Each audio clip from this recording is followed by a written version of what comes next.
After commissioning Art to create Oliver's suit, after a few days he finally finished it. The suit was just as he had requested. It had an elegant dark red tone with yellow lines that highlighted his athletic form.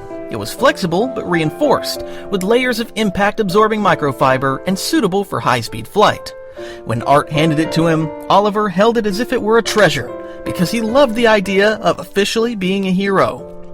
During the following weeks, Goku and Mark began taking him to patrol on small missions. Although at first he only observed, soon they gave him the opportunity to intervene and faced armed thieves, minor villains with physical powers, and he even helped rescue people trapped by disasters. However, Oliver made several mistakes during his participation as a hero, such as using too much force or causing more damage to the place, but he was learning.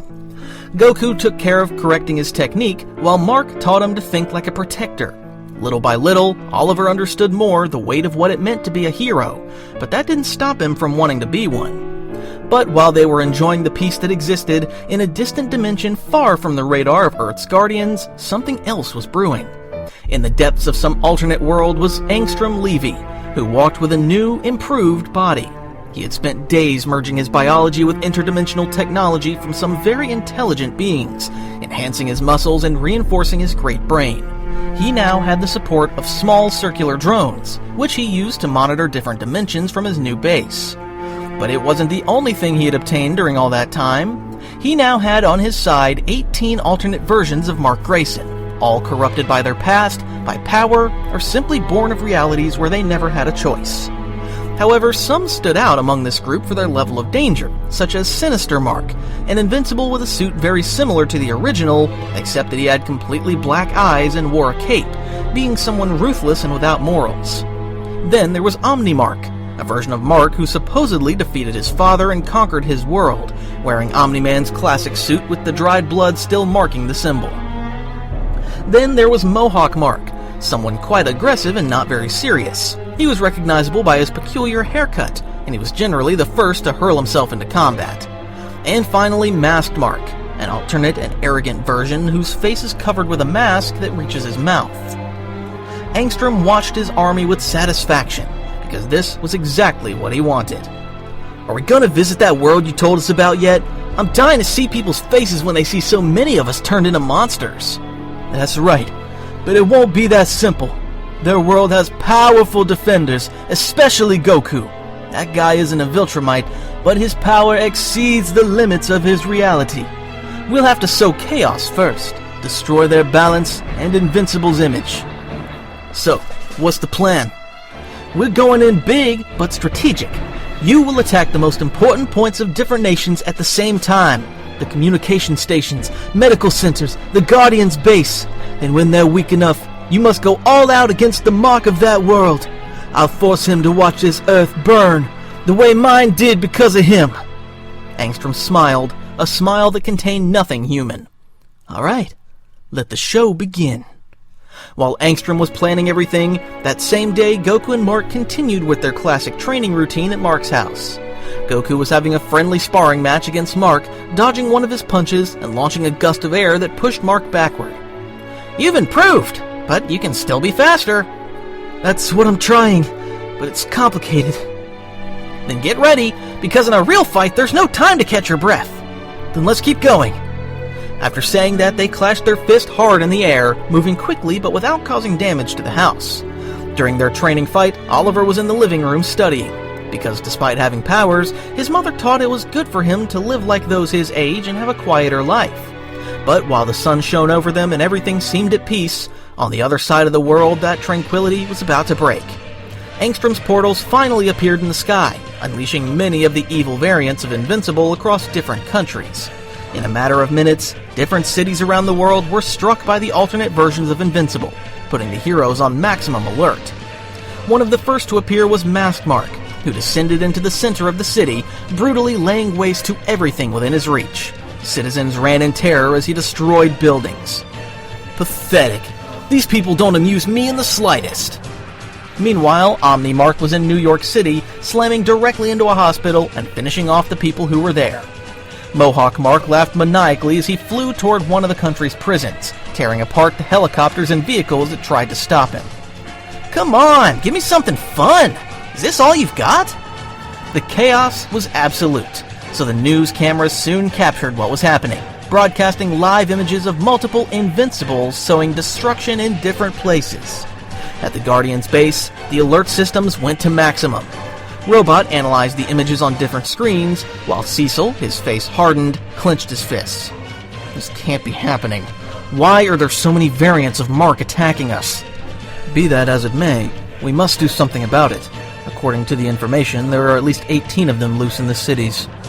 Where are Mark and Goku? They're at home right now. We need to contact them immediately. This is urgent. After saying that, Cecil brought his hand to his earpiece and activated the direct channel with Mark, tuning the frequency so it would cut through any jamming. While Cecil was trying to communicate with them, at that moment, Goku and Mark had finished their training. And just then, Mark's device vibrated strongly, receiving Cecil's call. Cecil? Everything okay? No, Mark. We need you and Goku to come now. The world is under attack. We have multiple alternate versions of you laying waste to cities in different locations. This is very serious. After receiving the news, both were surprised, as they didn't expect this to be happening in so many parts of the world. Alternate versions of Mark? Exactly. They're variants. We don't know the origin of their presence, but it's surely Angstrom's doing. They're causing a massacre in the cities.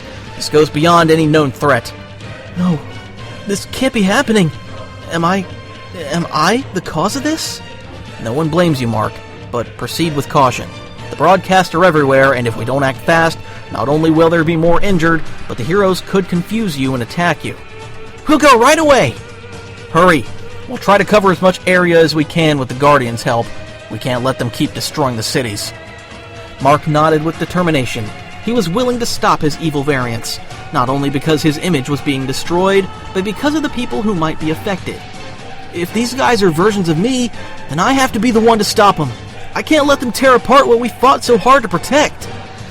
If there's any army of variants out there, no matter how many there are, we're going to stop them all.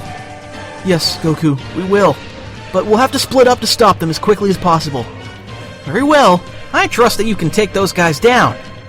After their brief talk, Goku used teleportation to take Mark to one of the evil variants quickly. In that way, Goku brought Mark before one of his variants, who was surprised to see them appear out of nowhere. I definitely didn't expect that. Leave it to me, Goku. Go for the next one. Show him what you're capable of! After saying that, Goku teleported to another of Mark's variants to divide the work and finish them off as quickly as possible. In this case, Goku ended up teleporting to where Omni-Mark and Masked Mark were, who were together attacking the city. Goku appeared in front of them without warning, surprising them with his presence. You two, you've already caused enough damage. This ends now. Are you another one of this world's heroes? It doesn't matter who he is. We're gonna tear him apart like all the others. This world will be ours, and you'll be the next to fall. I see you have no intention of stopping, so you leave me no choice. I'm going to stop you. Let's see if you can, clown. The masked one hurled himself at full speed with a savage shout, but at the instant he was about to strike, Goku vanished before his eyes. And in a single movement, Goku reappeared at his side and delivered a direct punch to the stomach that sent him hurtling into the ground like a projectile. What? Goku turned toward him with a serious expression. I won't repeat myself. Surrender now. You're no one to give orders! With a brutal roar, Omni-Mark lunged at him, trying to crush him with a series of rapid blows, but Goku dodged them all with minimal movements, as if he already knew each attack before it happened. Then, with a palm strike to the chest, he sent him to the ground with such force that he opened a crater beside his companion. Masked Mark emerged furious, shouting, Damn it! There's no way you're that fast! It's not just speed, it's experience. After saying that, Goku raised his energy and his aura surged at once, making everything around him tremble, showing the variants what they were facing. Despite their surprise, the two Marks hurled themselves together this time, one from the front and the other from behind, trying to trap him. Goku closed his eyes for an instant, and when he opened them, he moved. In the blink of an eye, both received a combo of blows so fast they didn't even have time to defend themselves, as Goku moved at great speed against them, striking with precision and knocking the breath from their lungs. It's not possible! How is he so strong? I can't see him! Despite their weak words, the attacks didn't stop. One punch to the face, another to the chest, a knee to the abdomen, and then he hurled them both into the air. Finally, Goku teleported above them and struck, sending them straight into the ground and making them crash onto the shattered asphalt. "I warned you!" With his last strength, Mark lifted his gaze to Goku and saw with horror the power he had. "You're a monster!"